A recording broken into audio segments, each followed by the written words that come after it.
Alright, you know the drill. Some games came out in 2018, I played some of those games. Here's a list of those games that I really enjoyed, and then I'll tell you my game of the year at the end, and this is all going to be structured in an unedited ramble that kind of just yells at your face. You know I've got this down to a formula.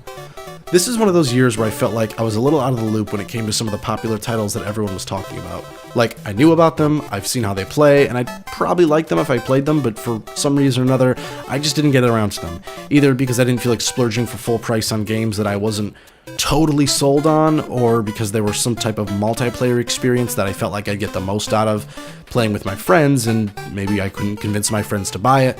So, as many good games as I did play, this list will only have 9 games because that's like it. That's all I really got to and I feel comfortable commenting on in the end of the year list, so you're just gonna have to deal with that. So the first on my list being Super Smash Bros. Ultimate. I mean, it's Smash Bros, man. This shit ain't rocket science. Ultimate really does feel like the full package. It's got all the characters, the gameplay has been significantly improved from Smash 4 in my opinion. It's got online, though not dedicated servers for some asinine reason, but it still feels more reliable than Smash 4's online, and it's still just a timeless formula. Nintendo characters beating the piss out of each other is always a great feeling, especially when you're with friends. Not to mention it's still got DLC characters coming out, the first of which is fucking Joker from Persona 5, which is pretty crazy considering that was my game of the year last year. So I cannot wait to see what the rest of these DLC characters would be, because now the floodgates have just been opened and anything is more or less on the table now. Something tells me this game will have a long and healthy lifespan, and it's a great way to send off the Smash series. Dragon Ball FighterZ. Fans of DBZ have been waiting forever for a real legit actual fighting game starring their favorite blonde buff boys, and now I think, thanks to Arc System, they finally got it. I've personally never been a huge fighting game guy just because I suck at them, so it's not usually that much fun for me, but Dragon Ball FighterZ continues to be a blast whenever I pick it up and play it because it's so flashy and fast-paced and fun and just an overall hoot. Not to mention that it's become a great spectator game in its own right. Pretty crazy that an action franchise so beloved as DBZ is just now getting the fighting game it really deserves, but better late than never, I suppose. Dead Cells. Yeah, okay, I know I included Dead Cells in my 2017 top games, but back then it was still in early access and it's since been given an official release. And it's gone through enough changes that I feel justified in putting on the list again. Plus, it's also like a complete game now when it wasn't before. I think the best part of the official release is all the love it's been getting because it really is a game that nailed the style and feel of what it was going for and catered to its demographic perfectly. If you like challenging 2D roguelike dungeon crawlers with tons of random elements, which makes for endless repeat playthroughs with a great use of pixel art in the modern era that branches out into its own style and doesn't just recreate the retro visuals that we've come to know, then please, please, please do yourself a favor and get Dead Cells. It is worth your time and your money. Deltarune. Even though only the first chapter of Deltarune has been released, it's got me very, very excited for what Toby Fox and his team have in store. Some people have understandably taken issue with Undertale getting a sequel, even if Deltarune isn't really like a direct sequel of Undertale, because they felt like the ending of Undertale was final enough not to warrant having the same characters from Undertale appear in Deltarune. And look, I get that. Undertale was something special, and I really do understand the impulse and the desire for it to be preserved for what it is. Though I've always seen the ending of Undertale as something that should be expanded on because it begged the question of what comes next, and Deltarune feels like a very good answer to that question. Toby Fox shows his proclivity for writing fun and quirky characters once again, and my god does he flex his musical composition skills. I mean, the fact that this is only Chapter 1's soundtrack is mind-boggling. The first part, or the best part of all this being, again, that it's only the first chapter of the entire fucking game. Like, in terms of gameplay, in terms of music, in terms of story, in terms of writing, there is so much more on the horizon. I cannot wait to see what Toby has in store for us in the future. Ni no Kuni 2: The Revenant Kingdom. Ni no Kuni 2 surprised me when I first picked it up. Having not played the first game, I thought I'd be missing out a lot, but it turns out really you don't need to play the first game at all to understand what's going on here. What I found was a surprisingly enjoyable, if not very standard action RPG. Ni no Kuni 2 feels like what I would recommend to someone if they wanted to try out to get into action RPGs for the very first time. It's a game with no obvious flaws, but doesn't quite reach the heights of its contemporaries. On a moment-to-moment basis, it's probably not going to knock your socks off, but it's still enjoyable enough to keep going, and when you're done, you'll be like, alright, that was pretty fun.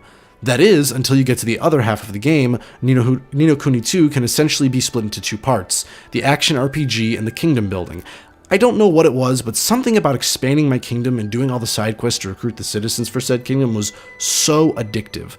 Once I knew the story was going to wrap up soon, I basically spent the next 10 hours just recruiting people, building new shops, and expanding my territory. Ni no Kuni 2 is a very entry-level action RPG that doesn't do anything particularly amazing, but is just a very comfortable ride the whole way through. And sometimes that's just the kind of game you're in the mood for. Very stress-free and very easy to go through. Monster Prom. Monster Prom was a game that I bought totally on a whim because it was cheap and looked incredibly charming. Turns out I was totally correct. The premise is quite simple. You roleplay as a monster that goes to a monster high school, and you have to try and get a date to the Monster Prom.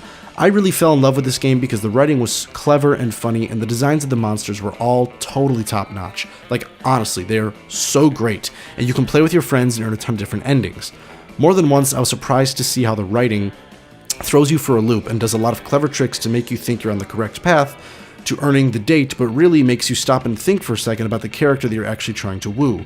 There are a lot of dialogue options that seem like the obvious choice to win them over at first glance, but can often be red herrings. It was this aspect of feeling like you really have to work to win these characters over that made me feel more like them. They were more than just archetypes. Monster Prom is a godsend for people who've given up on humans and the third dimension and really want to find real love in the second. Give this one a try because it's cheap and you're sure to have a good time with it. Spyro Reignited Trilogy. I've never been a huge fan of Crash Bandicoot. Like, I've played the games, I own them, and I find them pretty fun at times, but something about Crash just never resonated with me in the way that it did with others, so I never procured a copy of the Crash Insane Trilogy. I thought, maybe one day, but I'm in no rush. To me, the best thing about the Crash remaster was the inevitability of a Spyro remaster, which lo and behold was released a year or so later. I fucking love Spyro and always have.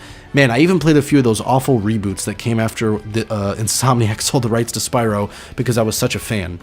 Needless to say, I jumped right the fuck on this remaster when it was released. Personally, I love the direction that Toys for Bob went with the visual redesigns and art direction, and while the remasters do lack some of the Insomniac charm in terms of voice direction and comic delivery, it's still a very great way for people who have never got a chance to play the original trilogy a chance to do so.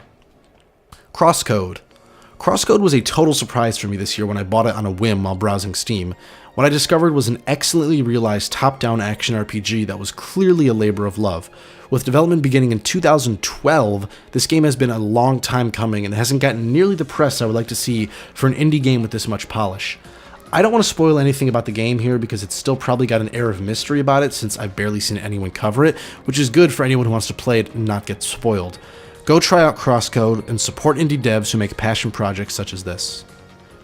Dragon Quest XI.